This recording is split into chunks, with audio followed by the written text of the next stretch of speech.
Boa tarde, meu nome é Rafael Santos, eu sou coordenador do programa de pós-graduação em computação aplicada do Instituto Nacional de Pesquisas Espaciais e hoje a gente vai bater um papo com a Érica Mariosa, que ela trabalha com divulgação científica e vai me explicar melhor quem ela é e qual é o trabalho que ela faz. Érica, quem você é e que trabalho você faz?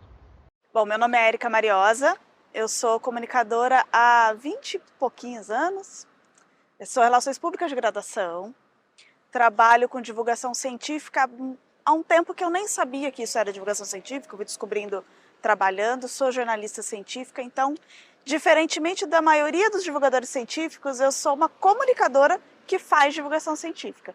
O meu trabalho ele é focado em conversar com o divulgador científico sobre comunicação.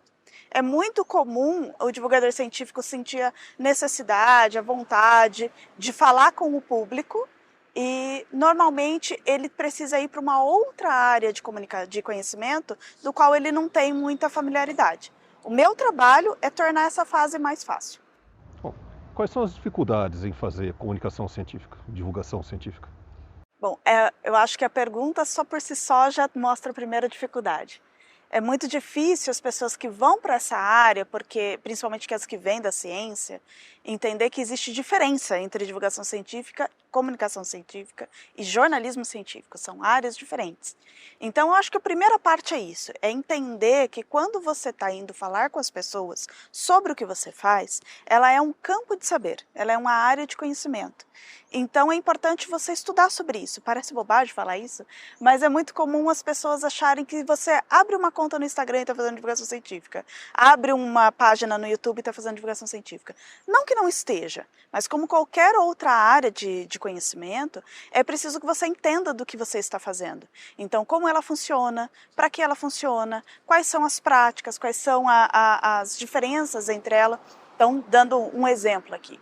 Comunicação científica, ela é quando você faz comunicação para as pessoas da mesma área que você. Então, por exemplo, um evento científico para pessoas que trabalham na mesma área que você, ela é comunicação científica.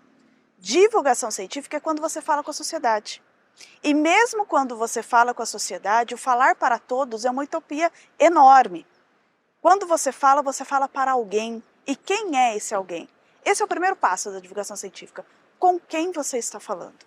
A partir do momento que você entende com quem você está falando, você define as outras práticas. Então, quando você começa, normalmente eu dou esse exemplo, então quando você está numa área de expertise e começa a fazer comunicação, é mais ou menos como se você precisasse ir ao médico. Então, você está com uma dor e não entende muito bem do que você precisa.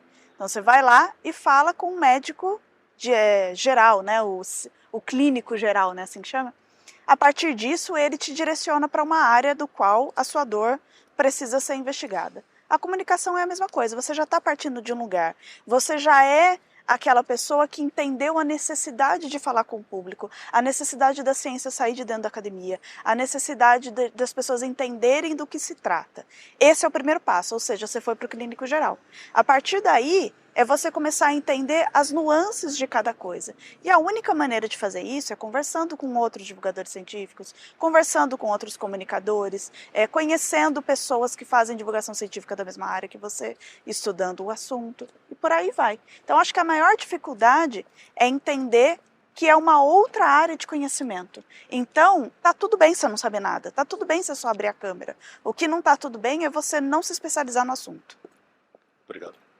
E como é que a gente motiva os nossos alunos da pós-graduação que estão na criação da ciência, que às vezes estão lá vendo a ciência de perto, mas eles conhecem a comunicação científica, a eles irem além e procurarem trabalhar mais na divulgação popular da ciência?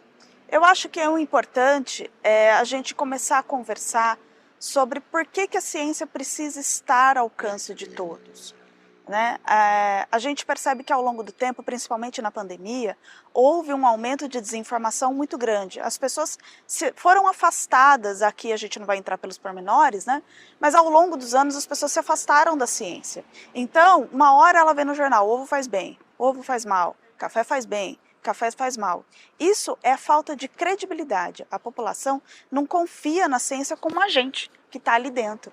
Então, é fazer as pessoas que estão no início da graduação, na pós-graduação, entenderem que o que ela faz, ela não está fazendo para si, não é narcisista, a pesquisa não é para você, a pesquisa é para o outro. Então o outro precisa saber do que você está fazendo, do que você está falando, para que serve aquilo, mesmo quando a gente está fazendo ciência básica, que é a construção da ciência, ela também tem que fazer parte do debate. Porque se as pessoas não entendem como a ciência é construída, elas questionam a vacina, por exemplo.